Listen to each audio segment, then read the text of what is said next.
Hello, everybody, and welcome to the Marshall Hangout. This week we are not celebrating St. Patrick's Day, although I'm sure we could ask Alina to do a jig later. But I'm really pleased to introduce Alina Utrata, who is both a Marshall scholar and now a current Gates scholar. So that's really, really good. I think she's probably our first Marshall Gates, although next year we actually have a Gates who's becoming a Marshall Sheffield. So clearly there is a good synergy going on there. Alina, when she was a Marshall, was at Queen's University Belfast, and I'll let her tell you a little bit more about that. And with no further ado, I will let her introduce herself. Well, thanks so much, Mary, and thanks so much for organizing this. It's great, especially in lockdown, to be able to kind of meet the new Marshall community. So I'm really excited to talk to you all. So as Mary said, I am a 2017 Marshall. I did my MA in Conflict Transformation and Social Justice at Queen's University Belfast. And now I'm a Gates Scholar at Cambridge. So I'm getting a PhD in Politics and International Studies, so what I'm going to talk about a bit today, and hopefully, we can also have more of a dialogue, is my research here, which is around technology corporations in the state. So I'm really, really interested in how the historic relationship between what we would consider the state, expansively, so big S state, not like California state, but so the state government and corporations, and how technology corporations, particularly technology corporations in Silicon Valley, may or may not be changing that historic dynamic. So I'm gonna do a little spiel. I have a PowerPoint about my research, but invariably some of you are either experts or knowledgeable about this topic or parts of the topic. So it's always wonderful to do these things because I always get people reaching out who I learned so much from. So hopefully I'll try not to talk too long. Hopefully we'll have some time for a dialogue, but if not, please get in touch with me because I learned so much from you guys as well. So I'm going to share my screen.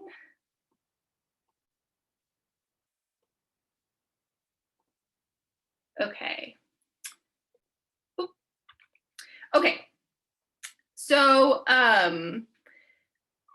there's kind of two threads to my research, or where I'm situating my research. One is the relationship between technology corporations in the state, and one is the relationship between the state and corporations. So I think probably you guys are very familiar, or at least have heard about in the news, some of the discussion around technology corporations. I won't do a whole long spiel on all of them, but generally we'll see there'll be the kind of monopoly debate, which is break up big tech is too big. Or there's the content moderation, polarization kind of around information in the public sphere. We see that with the filter bubble, that's Eli Parzer's book. You see that around Facebook periodically. Or we'll see things on AI, bias. So Ruha Benjamin, amazing book. Also Safia Noble. I mean, there were too many to put on here. But things around how technology corporations or technology is either reinforcing or creating racial bias, or just reinforcing structural racism.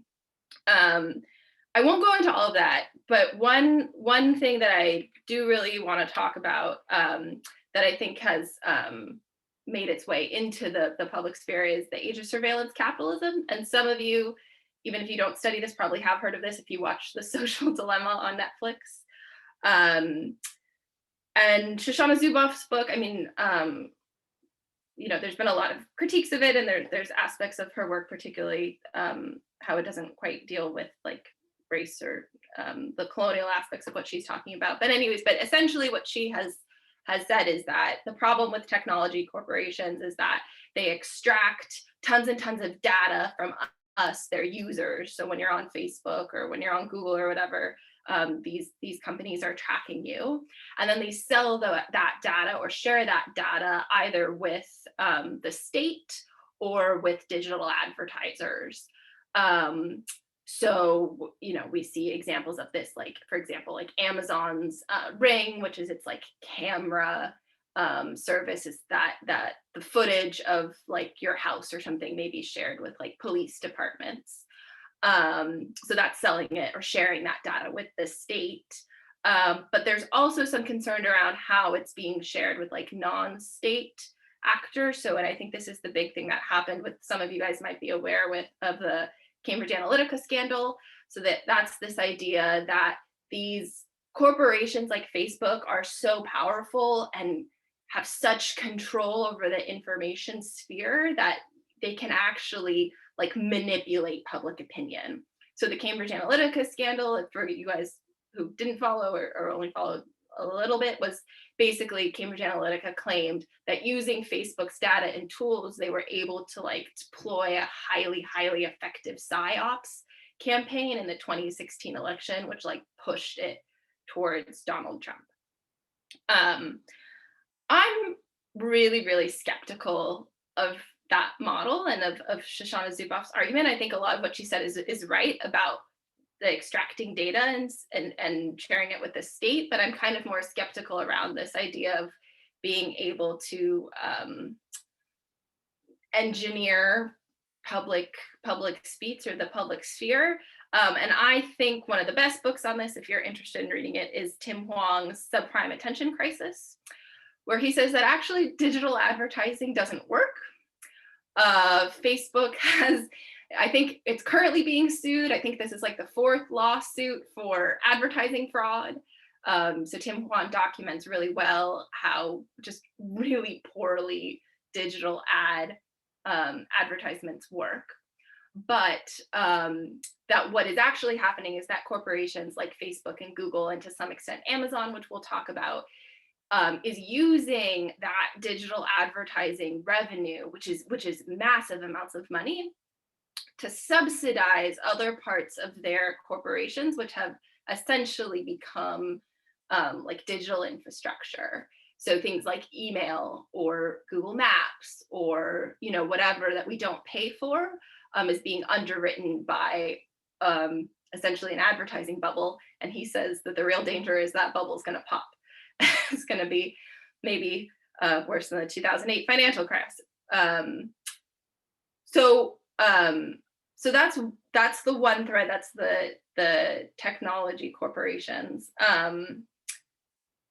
impact on society. The second thread that I am situating my work in is the like historic or the contemporary and historic debate around the relationship between corporations and the state.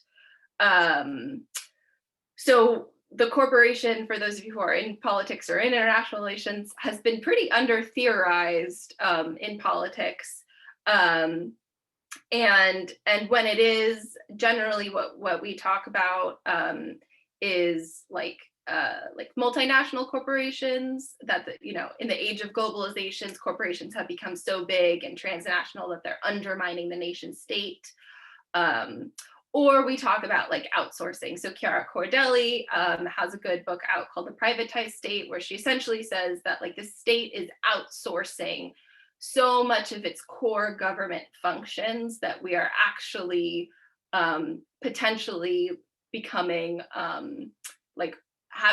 experiencing like a refeudalization of society, in which things from like policing to courts to prisons are being outsourced such that they are undermining the state itself. And so you can see that reflected in some of the like technology corporation debate. So one of our own Marshall scholars, Malika Balakrishnan, who I think is here, did a report on Palantir and the NHS data sharing, where she made like a similar argument about like the NHS contracting this data out to Palantir being like illegitimate. And I should say Malika co-authored this with her collective No Tech for Tyrants and Privacy International. And then the same thing sort of comes up around like smart cities. So like Toronto and Google and recently in Carson City, Nevada, where tech companies where governments are outsourcing things that are historically been considered governments. What I'm really interested in, however, is if you historicize the corporation back. So if you look back at the early, like the very formation of the state, what we would call like the modern state, in which there are, or the Westphalian state system, in which there are recognizably states, so like the US or the UK or France or China or whatever. If you look back, you know, going back almost like to the medieval period, you see that the relationship between the corporation and the state have always been contested and negotiated and interesting. And actually that this kind of contested relationship has been foundational to creating these distinctions between what is private and public, what is economic and political, and what is international and national.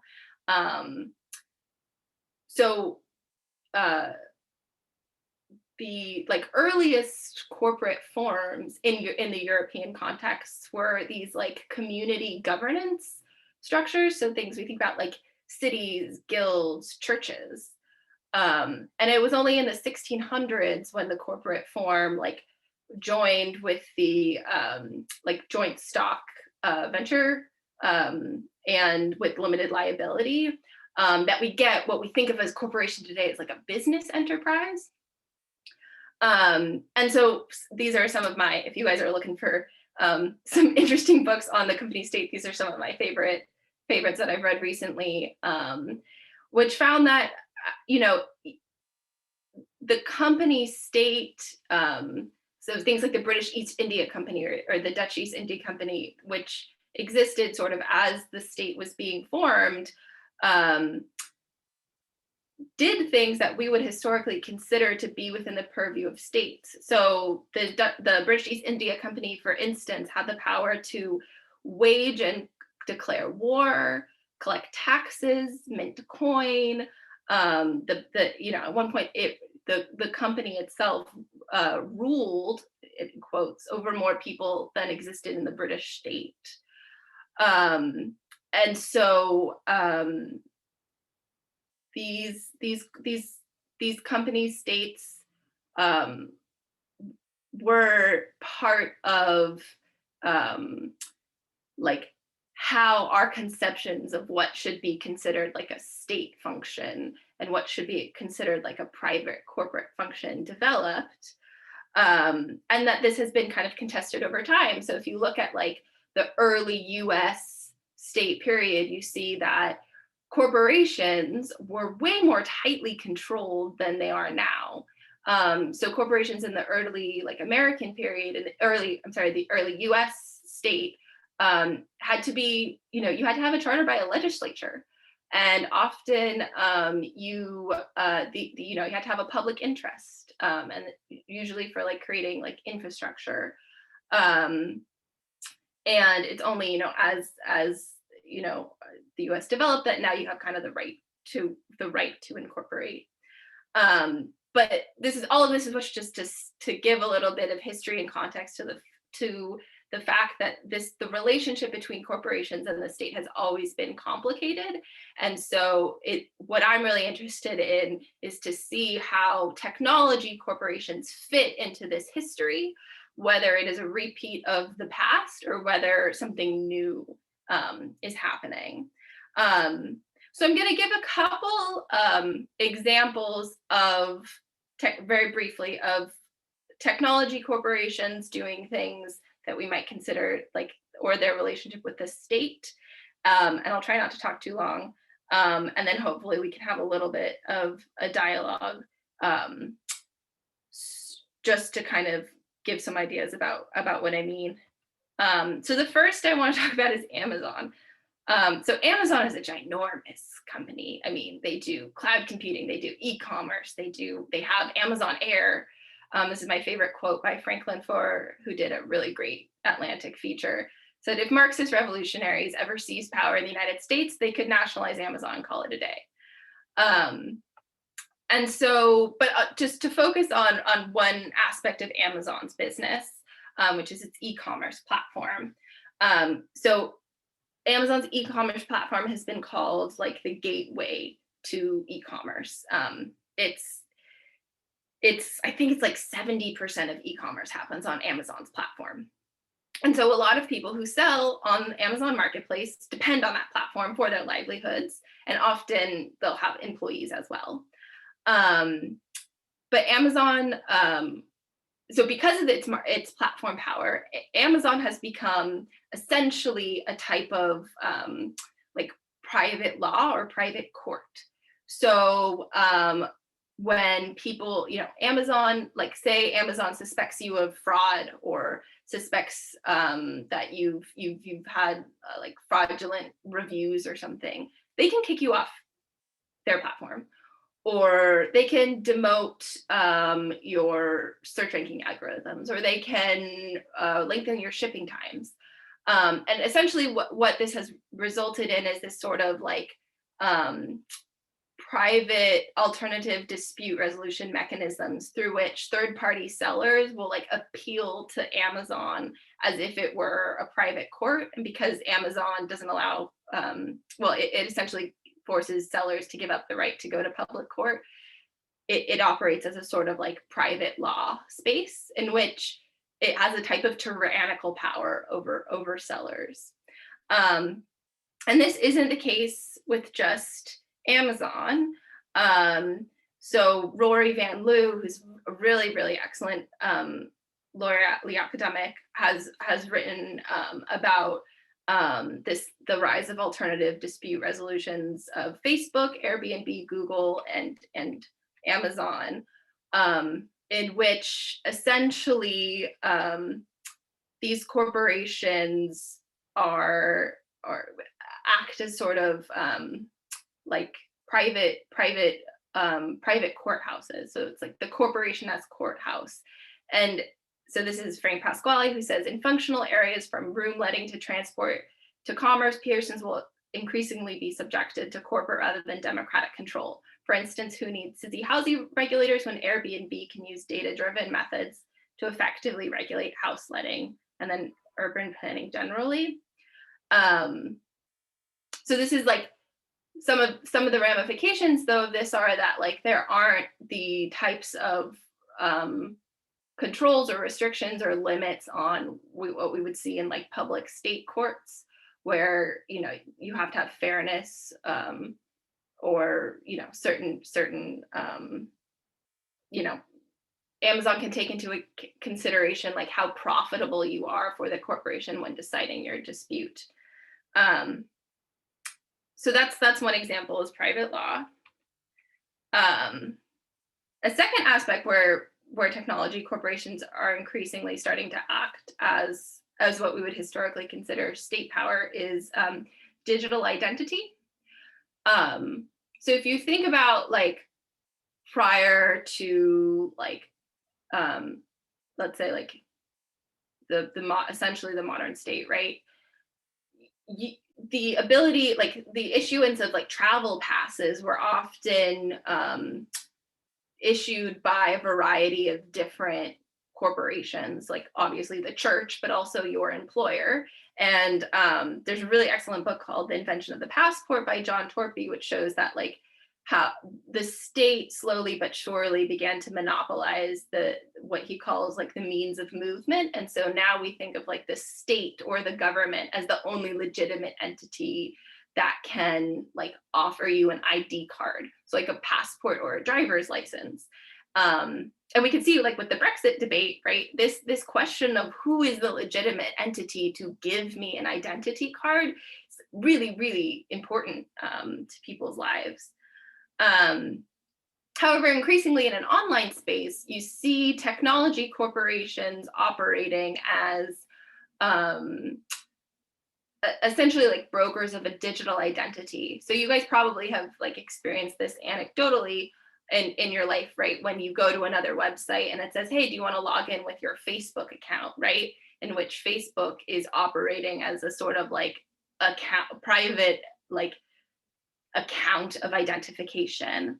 And similarly, so like if you think about okay, I'm gonna open an account with my doctor's office, or I'm gonna open an account with Netflix or whatever. If you get locked out of that account, right, it's the way that you get back in is that your email is sent like a password reset button.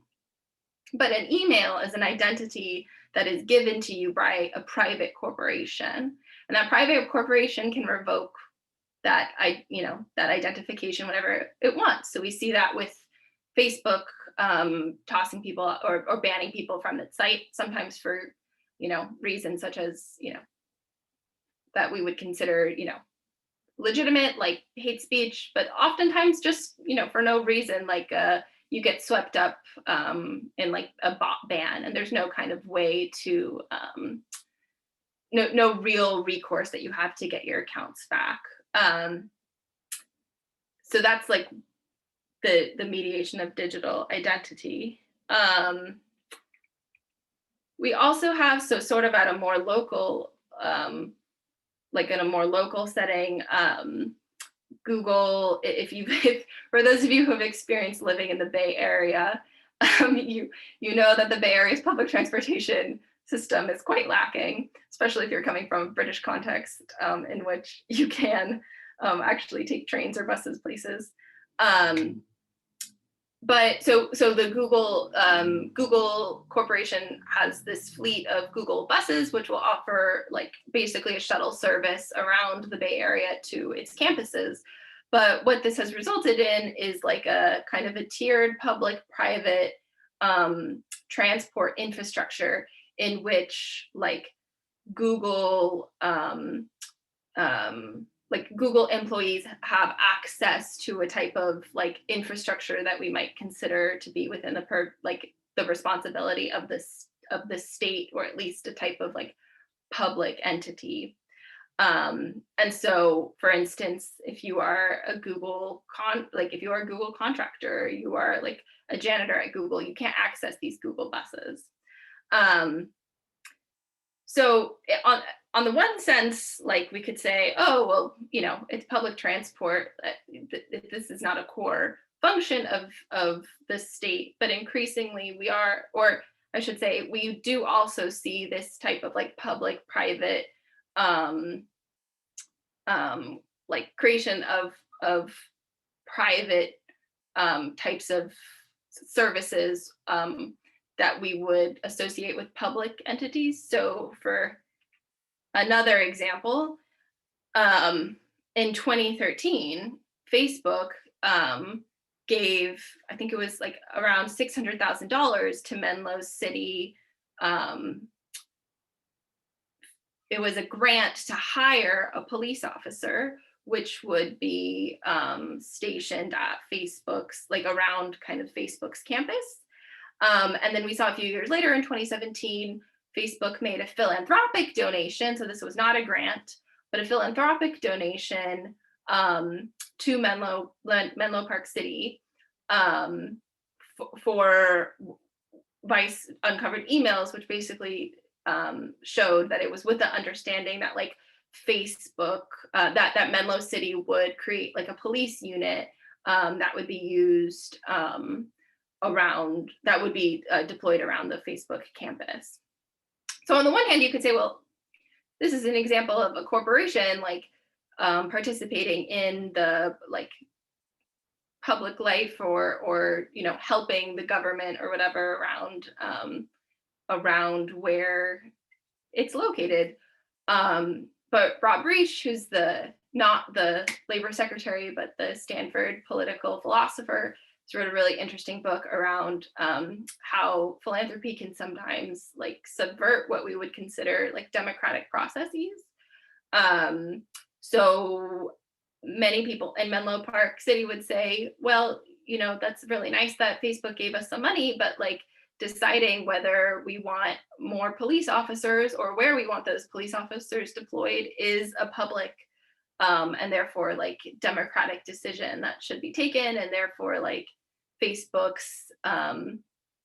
donating money is an illegitimate like exercise or setting of what should be considered a democratic agenda.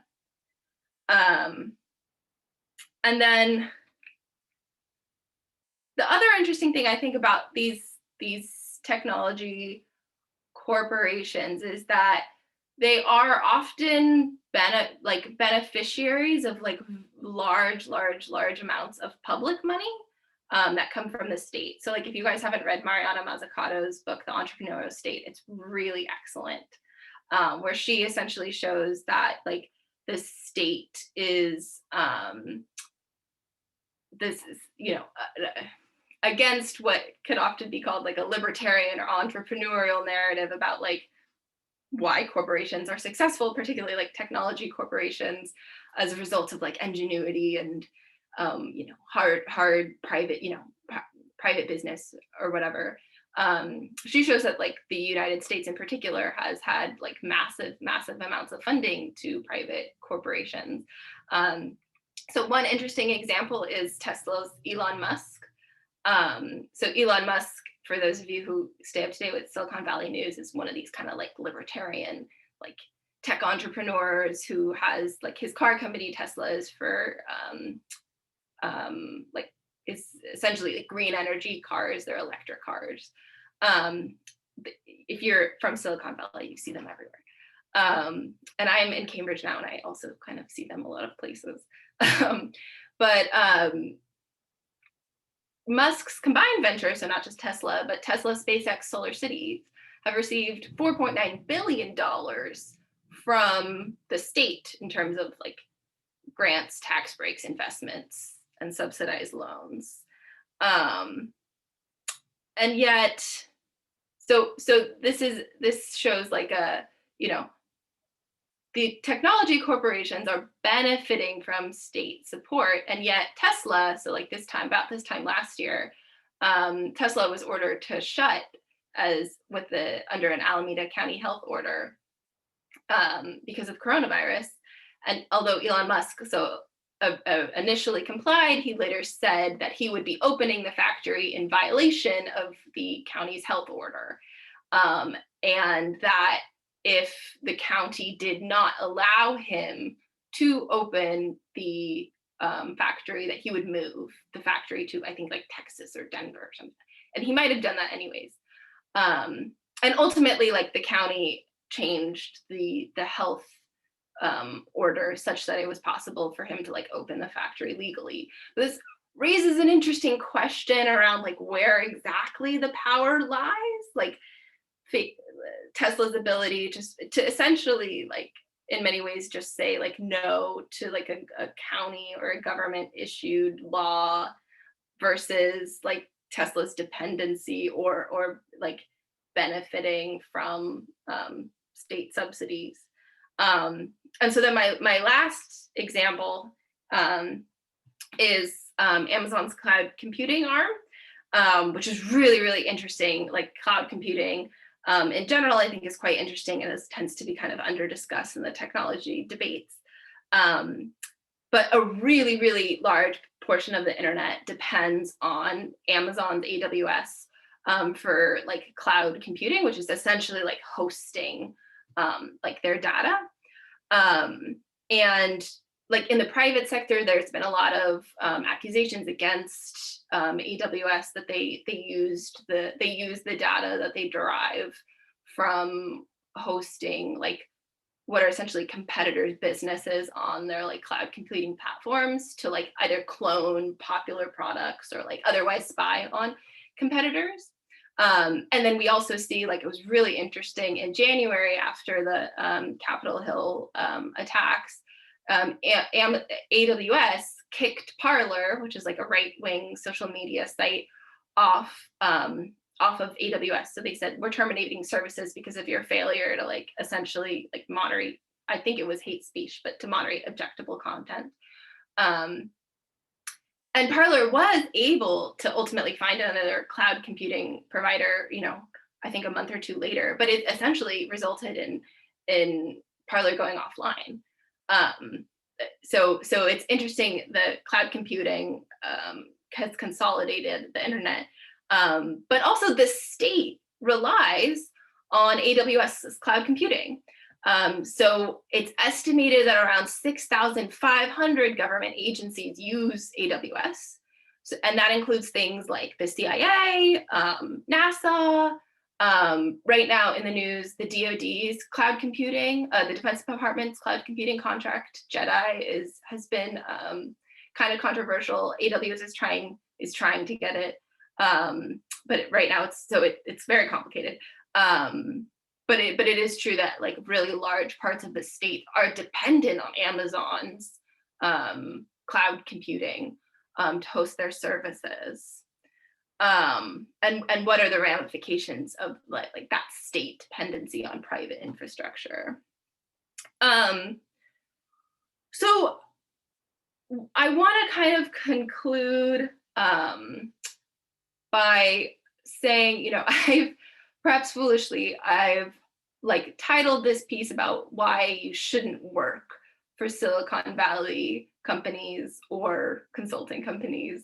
And I kind of wanted to finish by saying something around like what I hope to get, what I'm kind of thinking about in my research and what I hope to kind of like spur in discussion, which is like, what is the ramification of power being located in private corporations rather than public, like either the state or local government or, however you want to define it, and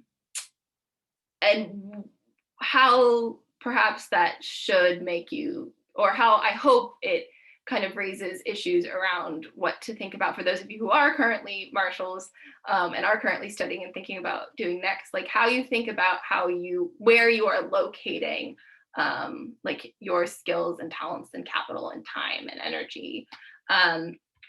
So one of the things that comes up with my friends when we talk about, I'm sort of like the anti-consultant to many of my friends' consultancies, and sometimes they get quite frustrated with me because I point to things like all of like the human rights violations that are either like consulting firms are participating in, or at least like parts of it are doing, and they'll say to me like, Alina, that's not fair. Like I'm not working on those issues.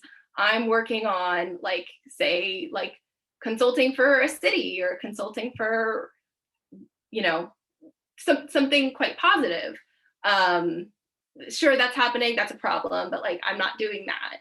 And I sort of hear the same things from my friends who work at tech corporations, who are often like genuinely working on things that could be positive, right? So like new innovations or new technologies, but they're working on them in private corporations, and private corporations have certain incentives and have certain relationships with like the public governments and states. And so one of the really like key examples that like always sticks in my mind is if you're like working on like say a technology that can sense like early onset Parkinson's or something, right? Like if you can sense tremors in the in like the mouse or trackpad, that even if that's objectively good, it matters whether you give that information to the patient or the user of your service, or if you sell it to insurance companies. And so that's kind of like the meta thing that I'm thinking about. And I hope that I talk to, like, when I talk to like students or advisees are thinking about is that I think where power is located and this relationship between private, corporate, public, government, state power really matters. So this is one of my favorite books, Utopia for Realists. I highly recommend. I think this talk was a lot of me just recommending my favorite books. But Rutger Bregman's great. And he said, this is a quote from a former Facebook employee. It says, "The best minds of my generation are thinking about how to make people click on ads. That sucks." So I hope that this brought up at least some interesting issues to discuss. So I'll stop sharing. Thank you, Alina. If anybody's got a question, if you could just stick your name in the chat and we'll ask you to pull up. Just waiting. Thanks, Alina. Oh, that was really, really interesting. You know, oh, Kevin, there we go. Good. Kevin's not going to make me feel. Oh, firstly, Alina, thank you so much. Hopefully you can hear me. But I've followed you on Twitter for a while. Everyone should follow Alina on Twitter. It's like a constant stream of fire.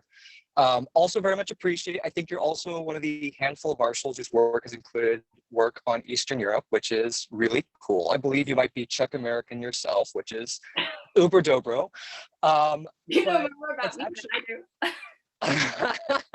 So I focus on the Balkans, actually. I also study history, very interested in the region. And what's interesting is that, unfortunately, like, I think it's one conversation to have when you think about established states with like robust systems grappling with how are we going to check like the overreach of these corporations. And it's, I think, another consideration to think about challenged democracies trying to work with this question, especially when there's already such an even larger dependency. I remember I spent a year in North Macedonia, or Macedonia, whatever you want to call it. And, you know, there's not even a single gay bar in Skopje. I mean, Macedonians, especially folks who belong to marginalized communities, really rely on the spaces, kind of these like Potemkin digital agoras that these companies provide, because the civic space in the analog sense just doesn't exist. And I'm interested in like asking you, you know, then especially for Eastern Europe and Southeast Europe and other places facing this dynamic, what kind of is that recourse, especially when there's an even greater dependency calculus? Yeah, that's it. No, I mean, that is in many ways the question.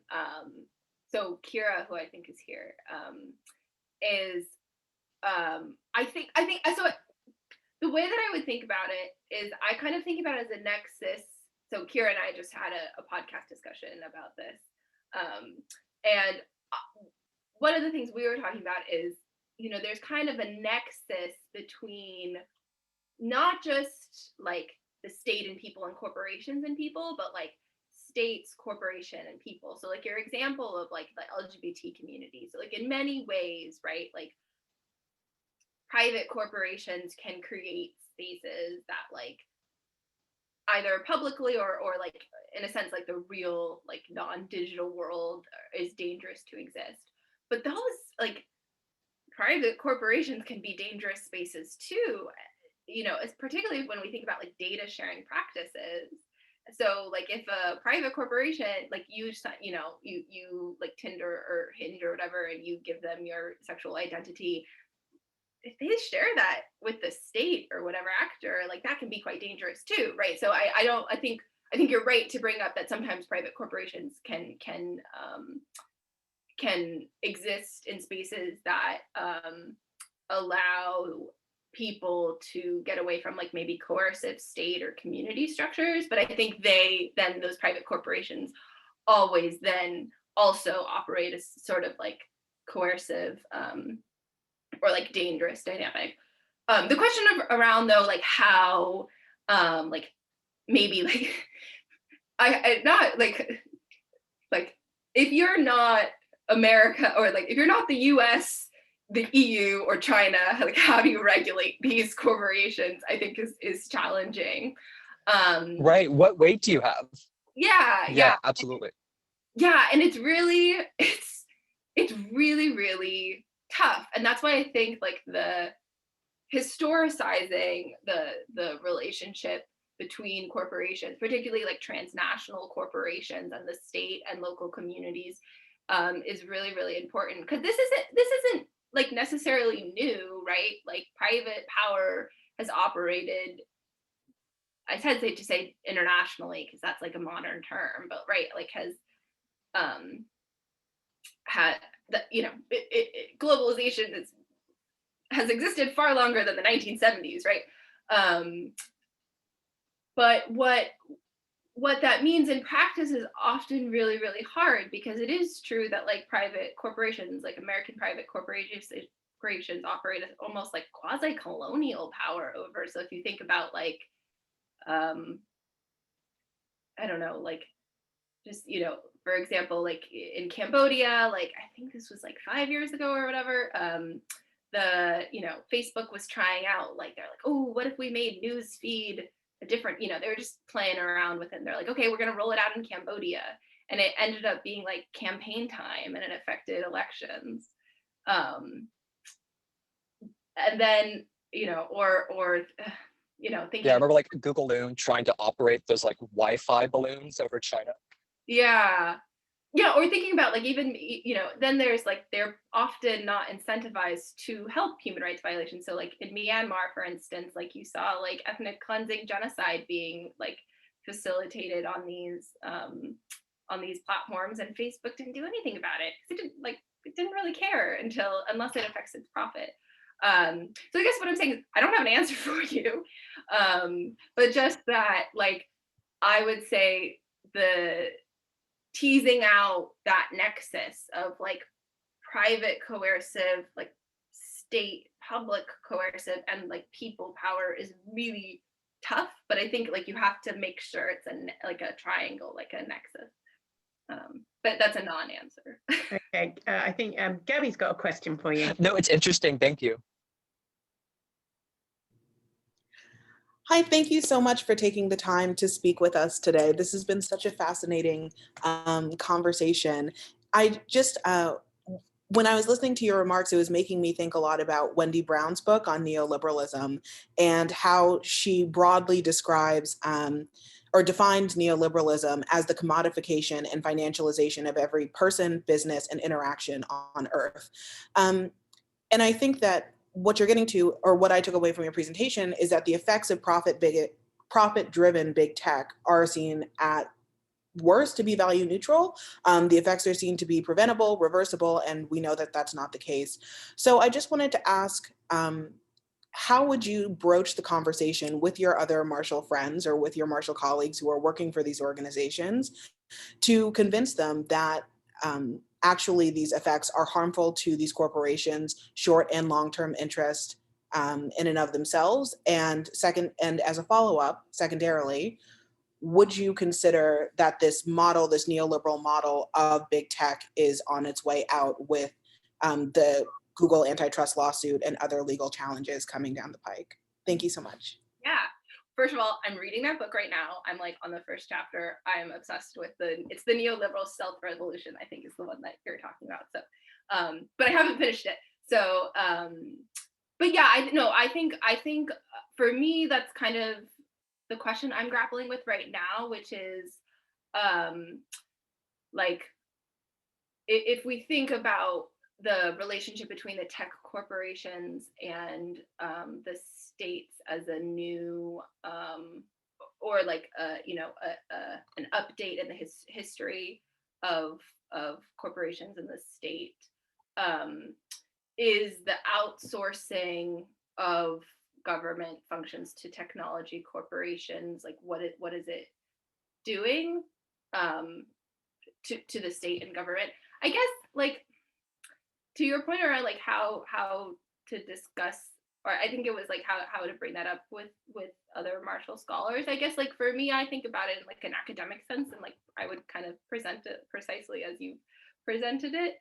But there are other people here who are doing much like more impactful work than me. So I think Malika's here. I don't know if she is. I have too many people on the screen, but there's like one of the Marshall scholars right now is running a No Tech for Tyrants campaign. That's a recruit me not campaign around Google, which is less around like this like kind of holistic, like the neoliberalization of the state, but around specifically about the firing of Dr. Timnit Gebru and like the racism both at Google and enabled by Google.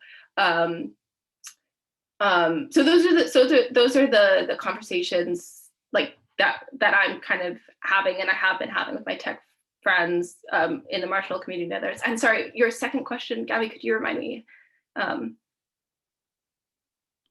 Do you see the neoliberal model of big tech changing as more legal challenges come to these large monopolistic companies? Right. Yeah, I think so. I've been watching the Biden appointees really closely. I'm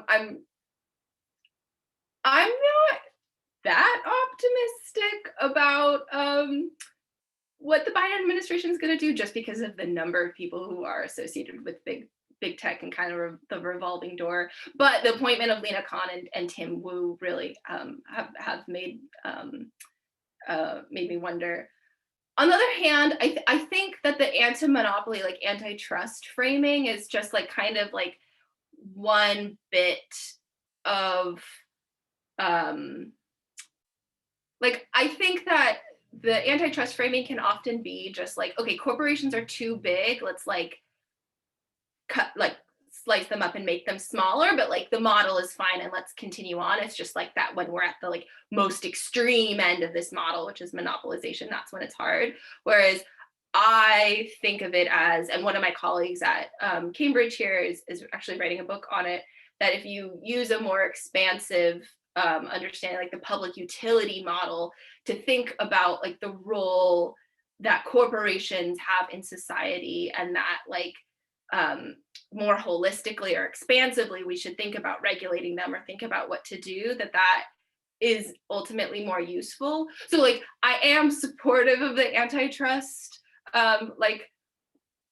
actions, but I don't necessarily know if they will lead to, like, as you're kind of pointing out, like a more holistic conversation about like the effects of neoliberalism and like the role of corporation society. But I hope they do, and I hope that the conversation continues in that way. Although I am skeptical about the Biden administration, but we'll see. Okay, Katie Scheibner. Hey, sorry. So I kind of have two questions.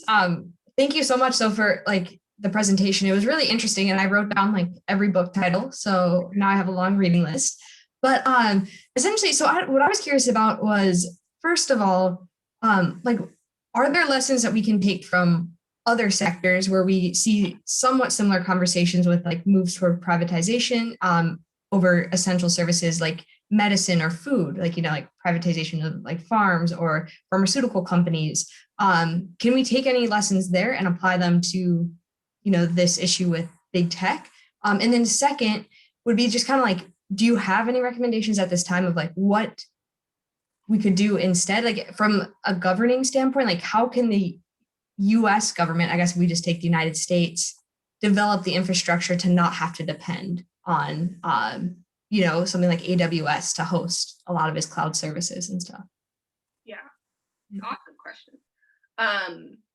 Yeah, I mean, so I definitely think that there are lessons to be taken from different industries, and like Zephyr Teachout's book, which is one of the first books I put, she's writing about big tech, but she's also writing about big ag and big pharma, right? So I think in the antitrust conversation, it is sort of, tech is one bit of you know, a more holistic conversation. The question around like, are technology corporations doing something fundamentally different than these other, like perhaps monopolizer, is the $1 million question that my research is working on, and that's why they've given me money. So I'm trying to answer that. I don't think it's clear. I think it's certainly possible that technology corporations, either because of the technology or what they're doing, is somehow different, but I don't know. So I'll let you know in 2 years if that's okay. And then what do we do instead? Yeah, I think one of the interesting things around particularly the technology debate is that sometimes it's framed in this like technological determinism point. So like this is inevitable. So like things like around like cloud computing, like essentially what like the government's reliance on AWS's cloud computing is, they're like, it's just IT, right? Like Amazon's like, oh, it's cloud computing, it's AI, it's anything as a service. It's your IT infrastructure. And there's absolutely no reason why you had to outsource it. Like you chose to outsource it. So same with things like Uber, for instance. Like Uber is just like destroying public infrastructure, or I should say undermining public infrastructure, right? They are subverting labor laws, like by choice, right? Like there's nothing about the technology that requires them to do it. But then when you push them on it, they're like, ooh, this is the technology, the gig economy, it's the app. We can't stop it. And so I think like we can, to your point, like what can we do? We can absolutely like recenter, not just like, I hesitate, like I don't want to become a defender of the state, because the state is often like a coercive apparatus, you know, and it does really bad stuff, and it like reinforces lots of oppression and structural like problems, but like things like local government. So like I don't know if Josh Lappin is here. Josh is another Marshall scholar who's written about like municipal, or I think he is writing about it, correct me if I'm wrong, but like municipal corporations like LA County could like provide broadband access. Like we could do that like tomorrow. And a lot of like municipalities and counties around the US have started providing their own like broadband access to their communities. We don't need to rely on AT&T or whoever private corporation. So I think there's definitely like a lot of different ways that like if we like, it's a matter of political will, I would say, right? That we could definitely do this. So I hope that was kind of an answer, yeah. No, thank you so much. Thank you. Noam, I think you have a question. I do. Am I also allowed to make a comment? I know. Hello. Thanks. This was wonderful. I guess just a small comment. I didn't get an answer to that, but I would just say to Katie's question, who I think was the person who just asked the last question, I like to think about car companies and like seatbelts as a basic kind of framing of like how we get from something that is just like companies will push back on to something that becomes so normal that like companies no longer even fight it. My question for you, Alina, is I'm really interested in like what happens when there's something that's not considered already a responsibility of the public state. And then there's like a vying of control of like who's going to claim that responsibility. And I'm wondering if that's something you've thought of, because I feel like that sort of comes up a lot, where it's not something like say arbitration that you talked about. I thought that was a great example, but it's something more like owning a marketplace, which is harder to do if you don't have the internet. If that makes sense. Yeah, I think it's interesting because like the distinction between like what are core state functions, so like something we would consider like obviously the state should do might be police, right, although that's contested, or like or like the court system, like judiciary, and then there's things that are like maybe this should be the state's responsibility, but like maybe it could be privatized. So like the public transport, like the Google buses, it's like, well, it's not clear that the state has to provide that. Or like, you know, talk about the US UK special relationship, like healthcare, right? Like the UK state has said like this is our problem, we're going to provide healthcare, and the US has said no, we'll privatize it. And I think so the answer is like yes, but I also think that, again, this is why I like historicizing it back, to think about like what is legitimately like the state's purview is to assume that there is a baseline of what is legitimate beyond just like what the state has chosen and what we've decided. So if you think like back prior to like the early modern state, private courts were the norm, right? Like different corporations would, like the king's justice or whatever, right? And it was only through that period of state formation, like things like identity cards or judicial processes or the, who can mediate movement, then became in a sense monopolized by the state. Mm-hmm. So I guess the question is not for me like, can we philosophize ourselves to like a thing that is legitimate, but it's more of a historical question around like how we created these distinctions between what are public and private, if that makes sense. Yeah, definitely. I love that. And if you find out how to like push the needle, let me know. Yeah. If you find out the solution. Okay, I think last question from Claudia. Hey, Alina. I'm curious how you think about responding to the economic and social conditions that... Claudia, we can't actually hear you properly. Oh, sorry. Can you hear me now? You get... Okay. I'm curious how you think about the economic and social conditions that incentivize young people who are coming out of college now and who are well educated to join these fields like tech and consulting. A lot of students who are graduating now are graduating into a global recession, and there's a certain draw both socially and culturally in terms of like having possibilities for mobility later on in their career, as well as I've had conversations as an undergraduate and as a graduate student with engineers who say there's no incentive for me to work for the government as a technologist. Like, I'm not going to make a lot of money. I don't see a lot of paths for me here. And I think that's the root of a lot of why people join this industry. And even if they're conscious of a lot of the problems you talk about, which I don't know if all of them are, how do you tackle that? Because I think that's an important first step. Yeah, I think it's a really, really important question, particularly around like, the global economy. And I think it's a tough question to talk about, particularly on an individual level, because you never know people's circumstances. So like, I don't think you can say like, don't do this, because some people just, you just don't know people's circumstances. And it's, there's a lot of reasons why people choose certain jobs over others. But I do think like, just when we were talking about neoliberalism, which is often like talked about, like the individualization of a problem, right? We're almost thinking about this as like consumers, like we've got to vote with our feet in terms of our jobs. And I think that's like, I think you're right. Like, I think it's the wrong way to think about the problem. I think it is a collective problem. And like, the problem is that, right, if you are like, this cloud computing thing is quite interesting, because if you talk to technologists who work on cloud computing, they're like, why would I go work for the Defense Department, the department that's paying for my services? I'm going to go work for Amazon, because Amazon's actually the one doing this.